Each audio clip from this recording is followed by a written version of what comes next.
জোর বিজোরের খেলাতেই রাশি রাশি পাসপোর্ট জালিয়াতি। জাল পাসপোর্ট চক্রে প্রাক্তন পুলিশ অফিসারকে গ্রেফতার করা হয়েছে। প্রাক্তন এসআই এর গ্রেফতারের পরে চাঞ্চল্যকর তথ্য উঠে আসছে পুলিশের হাতে। নিয়ম অনুযায়ী বিজোড় তারিখে পাসপোর্ট ভেরিফিকেশনের ফাইল দেখে স্থানীয় থানা এবং জোর তারিখে ফাইল এলে ভেরিফিকেশন করে সিকিউরিটি কন্ট্রোল অর্গানাইজেশনের অফিসার। আর এই ক্ষেত্রে এনকোয়ারি অফিসার থাকতেন পাসপোর্ট জাল চক্রে ধৃত আব্দুল হাই। পরিকল্পনা করেই পাসপোর্টের ফাইল জোর তারিখে ফেলার চেষ্টা করত চক্র, এমনই সূত্রের খবর।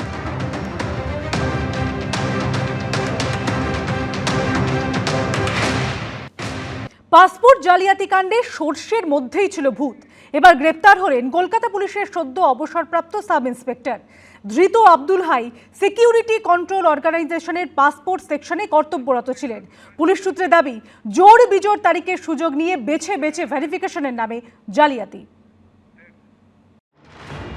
সমরেশ বিশ্বাস থেকে মনোজ গুপ্ত, ধীরেন ঘোষ, অবৈধভাবে পাসপোর্ট তৈরির চক্র যে কিভাবে ছড়িয়ে পড়েছে তা একের পর এক গ্রেফতারি থেকে স্পষ্ট। আর এরই মধ্যে উঠে এলো আরও এক চাঞ্চল্যকর তথ্য, সর্ষের মধ্যেই ছিল ভূত। পাসপোর্ট জালিয়াতি কাণ্ডে গ্রেফতার হলেন কলকাতা পুলিশের অবসরপ্রাপ্ত এক সাব ইন্সপেক্টর। ধৃত আব্দুল হাই সিকিউরিটি কন্ট্রোল অর্গানাইজেশনের পাসপোর্ট সেকশনে কর্তব্যরত ছিলেন। এই নিয়ে পাসপোর্ট কাণ্ডে গ্রেফতার করা হলো মোট 9 জনকে। সিকিউরিটি কন্ট্রোল অর্গানাইজেশনের পাসপোর্ট সেকশনে এনকোয়ারি অফিসার বা ভেরিফাইং অফিসার ছিলেন তিনি।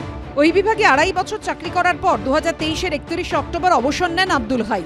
পুলিশ সূত্রে দাবি, কর্মজীবনেই পাসপোর্ট জালিয়াতি কাণ্ডের কিংপিন মনোজ গুপ্ত, সমরেশ বিশ্বাস ও ধীরেন ঘোষদের সঙ্গে যোগাযোগ হয়েছিল ধৃত প্রাক্তন এসআই এর।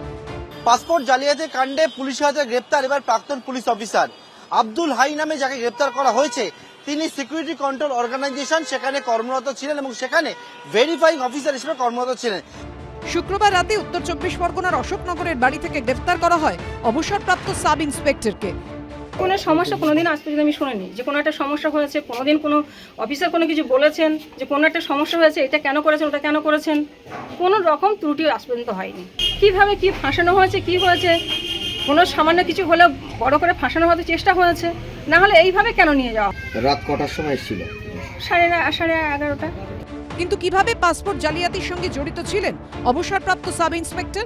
পুলিশ সূত্রে দাবি, নিয়ম অনুযায়ী জোর দিন অর্থাৎ 2, 4, 6, 8 তারিখগুলোতে পাসপোর্টের আবেদনকারীর যাবতীয় নথিপত্র দিয়ে যে ফাইল তৈরি হতো তা করার দায়িত্ব থাকে সিকিউরিটি কন্ট্রোল অর্গানাইজেশনের এনকোয়ারি অফিসার বা ভেরিফাইং অফিসারের ওপর, অর্থাৎ যে দায়িত্বে ছিলেন আব্দুল হাই।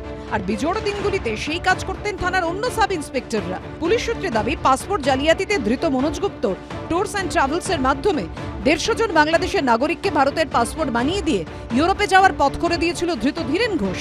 পুলিশ সূত্রে দাবি করা হচ্ছে, জাল নথির ভিত্তিতে তৈরি হওয়া ওই 150টি পাসপোর্টের মধ্যে 51টির ক্ষেত্রে পুলিশ ভেরিফিকেশন রিপোর্ট বা পিভিআর তৈরি করেছিলেন ধৃত প্রাক্তন পুলিশ অফিসার। পাসপোর্ট প্রতি 25,000 টাকা করে তিনি নিতেন বলে পুলিশ সূত্রে দাবি।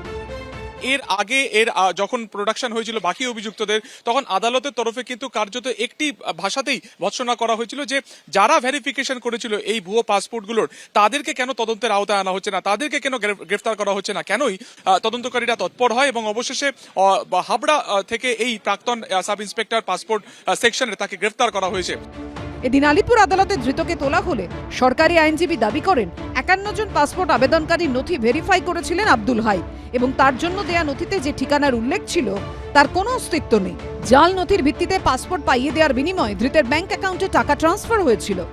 মাননীয় মুখ্যমন্ত্রী বলে দিয়েছেন, রাজনৈতিক নেতা হোক কিংবা অফিসার হোক, যে গাফিলতি এবং রিটায়ার করে গেলেও তারপরেও তাকে ধরা হবে। সুতরাং দিদি চিরকাল স্বচ্ছতা আসুক, এই ভুয়া প্রতারণা এই সমস্ত যাতে না হয়, বাংলা পরিষ্কার থাকুক সেই চেষ্টা তিনি করছেন। সুতরাং যারা ধরা পড়েছেন আইনের পথে চলবে। এই কেসটা এনআইএর নিয়ে নেওয়া উচিত এবং এনফোর্সমেন্ট ডাইরেক্টরেটের ফেমা নিয়ে কাজ করা উচিত।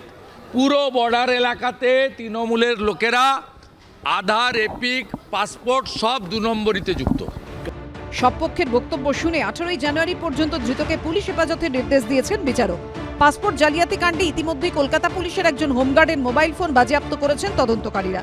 পাশাপাশি বেশ কয়েকটি থানায় যারা পাসপোর্ট ভেরিফাই করেছেন তাদের কয়েকজনকে লালবাজারে ডেকে পাঠানোর প্রক্রিয়া শুরু হয়েছে। পার্থপ্রতিম ঘোষ, সুকান্ত মুখোপাধ্যায় ও সমীরণ পালের রিপোর্ট, এবিপি আনন্দ।